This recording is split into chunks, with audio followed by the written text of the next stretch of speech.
Hello friends, नमस्कार दोस्तों deep groove ball bearing single row, इसके बारे में सभी को पता होगा। लगभग जितने भी मैकेनिकल टेक्नीशियन है, रोटेटिंग टेक्नीशियन है, लगभग सभी को पता होता है कि single row deep groove ball bearing क्या है, कहां पर यूज होता है। लेकिन आज की इस वीडियो में हम बात करेंगे कि डीप ग्रुप बॉल बेरिंग कैसे माउंट किया जाता है और डिसमाउंट किया जाता है एज पर मेथड्स, यानी कि इसका माउंटिंग और डिसमाउंटिंग का मेथड्स क्या है, बिल्कुल डिटेल्स में। तो आइए शुरू करते हैं।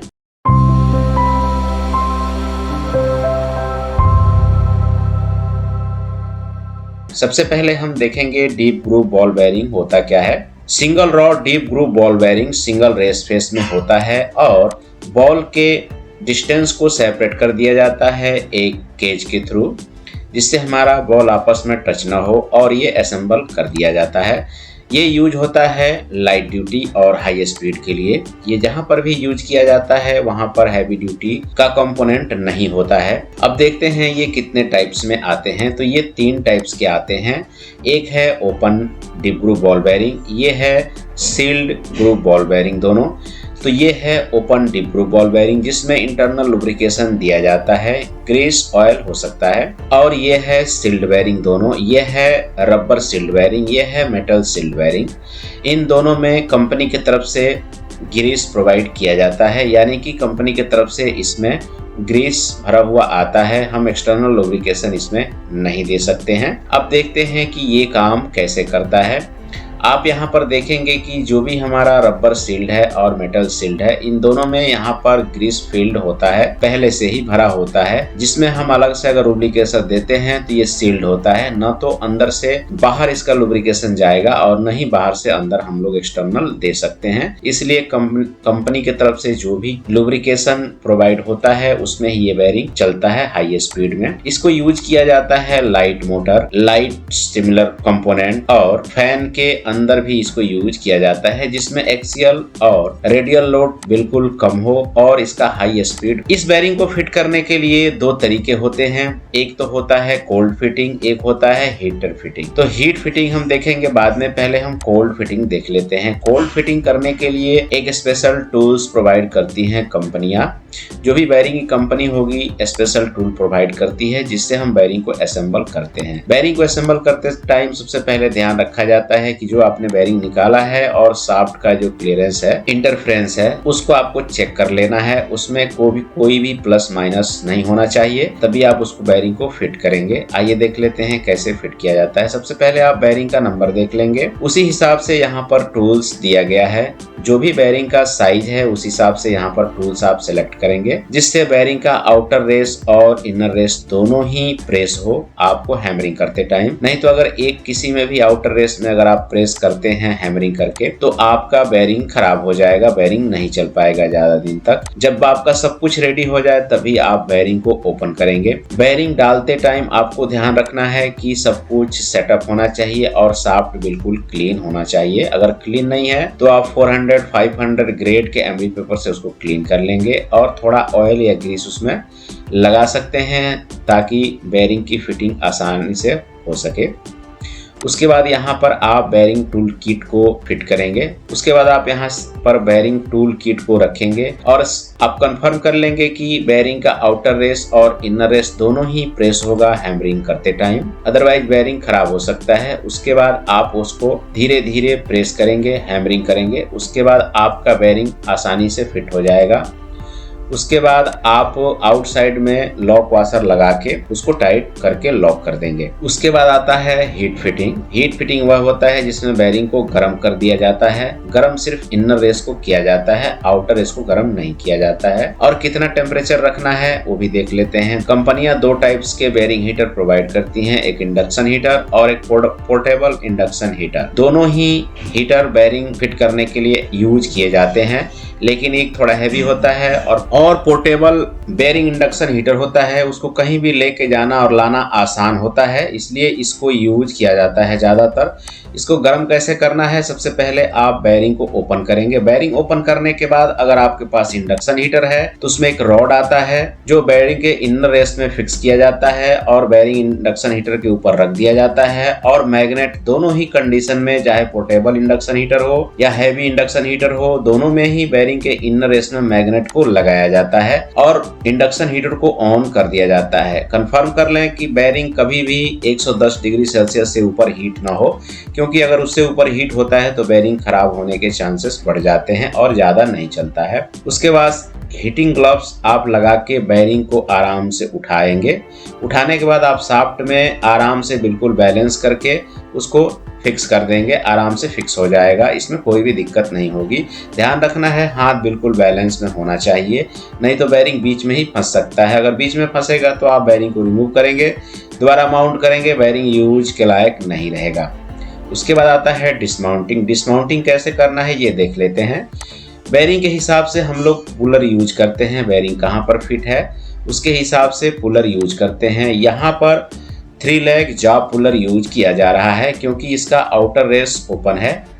इससे हम लोग बेरिंग को रिमूव करेंगे, बिना किसी बेरिंग के नुकसान के हम इसको रिमूव कर लेंगे। बेरिंग को बिल्कुल आसानी से आप लगाएंगे और उसको टाइट करते जाएंगे, ये रिमूव हो जाएगा। बेरिंग रिमूव करने के कई सारे पुलर्स होते हैं, लेकिन इसमें हम बात करेंगे जॉब पुलर और blind puller, split collet puller के बारे में। अब ये है ब्लाइंड पुलर। इसको यूज किया जाता है जहां पर आपने बेरिंग असेंबल किया है, ना तो आउटर रेस ओपन है ना ही इनर रेस ओपन है, यानी कि बेरिंग का ओडी भी ओपन नहीं है और आईडी भी ओपन नहीं है। यहाँ पर आप देख सकते हैं बेरिंग का इनर रेस भी फिक्स है और आउटर रेस भी फिक्स है, यानी कि बिल्कुल प्लेन है। तो यहाँ पर ब्लाइंड पुलर का यूज किया जाता है। ब्लाइंड पुलर भी 3 लेग का होगा और इसमें आप देखेंगे जब भी इससे आप बेरिंग रिमूव करेंगे आप दोबारा बेरिंग को यूज नहीं कर सकते हैं, क्योंकि इसमें बेरिंग खराब हो जाता है ज़्यादातर। अगर यूज भी करते हैं तो ज़्यादा दिन तक वो बेरिंग नहीं चलेगा। उसके बाद आप फिक्स करने के बाद इसको टाइट करेंगे तो आराम से आपका बेरिंग बाहर आ जाएगा, इसमें कोई भी दिक्कत नहीं होगी। तीसरा आता है स्प्लिट कॉलेट पुलर। इसको यूज किया जाता है जैसे आपका आउटर रेस बेरिंग है वो फिक्स है, लेकिन इनर रेस बेरिंग आपका ओपन है, तो उसको निकालने के लिए हर साइज का कॉलेट पुलर आता है। जैसे बेरिंग का साइज जो होता है उसके हिसाब से, ऐसा नहीं है एक ही split collet bearing puller use करेंगे तो सभी बेरिंग को निकाल सकते हैं। जैसे इसका स्टैंडर्ड साइज होता है 25 mm से लेके 50 mm बोर तक का बेरिंग आप निकाल सकते हैं एक सेट से, या फिर आप 12 mm से या फिर 15 mm बोर से 25 mm बोर तक का बेरिंग निकाल सकते हैं एक सेट से। उसी हिसाब से इसका डिजाइन किया जाता है कि एक सेट में कितने mm से लेके कितने mm बोर तक का बेरिंग आप निकाल सकते हैं। ये near about 25 millimetre bore size का बेरिंग है। इसको निकालने के लिए आप यहाँ पर प्रेस करेंगे तो इसका इनसाइड बिल्कुल प्रेस हो जाएगा और बेरिंग के आईडी से भी कम इसका साइज हो जाएगा। उसके बाद आप बेरिंग के आईडी में इसको डालेंगे, डालने के बाद आप यहाँ पर छोड़ देंगे। उसके बाद ये अंदर जाके फैल जाता है, ओपन हो जाता है और बेरिंग के इनर रेस को ग्रिप कर लेता है।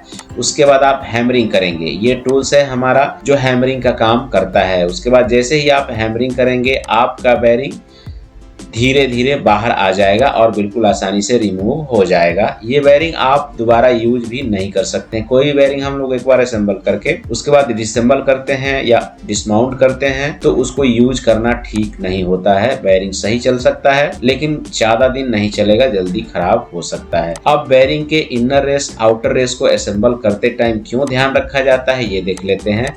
यहाँ पर आप देखेंगे तो बेरिंग असेंबली किट का ही यहाँ पर इस्तेमाल किया गया है, लेकिन यहाँ पर जो फिटिंग लगाया गया है ये दोनों पे कंप्रेस होना चाहिए। अगर ये सिर्फ आउटर रेस पे कंप्रेस होता है तो ये बेरिंग खराब हो जाएगा, इनर रेस या आउटर रेस डैमेज हो जाएगा, इसका रेस फेस यहाँ पर डैमेज हो जाएगा, फिर बेरिंग बिल्कुल भी नहीं चलेगा। क्योंकि जो भी रोटेटिंग इक्विपमेंट होते हैं जब इसको असेंबल करके रन किया जाता है तो ये बहुत जल्दी खराब हो जाएंगे। अगर खराब होना होगा तो बिल्कुल 5 मिनट भी नहीं चलेगा इक्विपमेंट आपका, क्योंकि रोटेटिंग इक्विपमेंट का जो भी बेरिंग असेंबल किया जाता है या रोटेटिंग इक्विपमेंट असेंबल किया जाता है और जब इसको रन किया जाता है तो सिर्फ 5 सेकंड के अंदर पूरा बेरिंग या फिर जो भी इक्विपमेंट अगर आपका सही से असेंबल नहीं हुआ है वो खराब हो जाता है।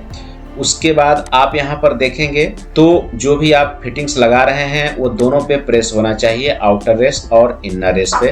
तो आप यहाँ पर देख सकते हैं ये बिल्कुल परफेक्ट फिटिंग टूल्स है, क्योंकि जब भी हम इस टूल से बेरिंग को फिट करेंगे तो ये आउटर रेस और इनर रेस दोनों को प्रेस कर रहा है एक साथ में, यानी कि ये बिल्कुल सही हमारा बेयरिंग फिटिंग टूल्स लगा हुआ है, यही वाला इस्तेमाल होना चाहिए। उसके बाद हम देखते हैं कि आपका जो बेयरिंग क्लियरेंस है वो कितना रखना है। तो सबसे पहले आप कंफर्म कर लेंगे कि पहले कौन सा बेयरिंग फिट था, उस बेयरिंग का कौन सा नंबर था, क्या साइज था, C2 C3, वो कंफर्म कर लेंगे।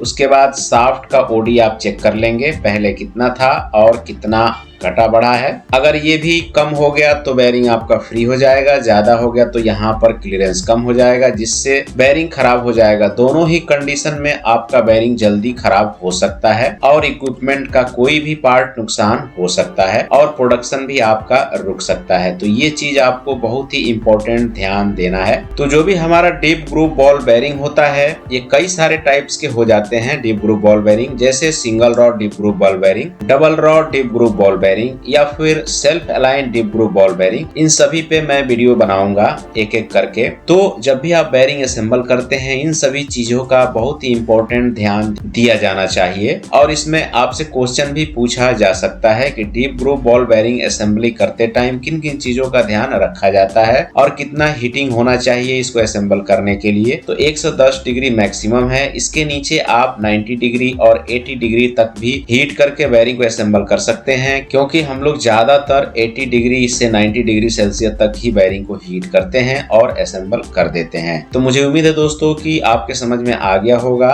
कि deep groove ball bearing assemble करते टाइम किन किन चीजों का ध्यान रखना चाहिए ताकि हमारा बेयरिंग का लाइफ और इक्विपमेंट का लाइफ बढ़ सके। अगर वीडियो समझ में आया तो वीडियो को लाइक करें, शेयर करें और अगर आपके मन में कोई क्वेश्चन है तो आप कमेंट कर सकते हैं। Thank you.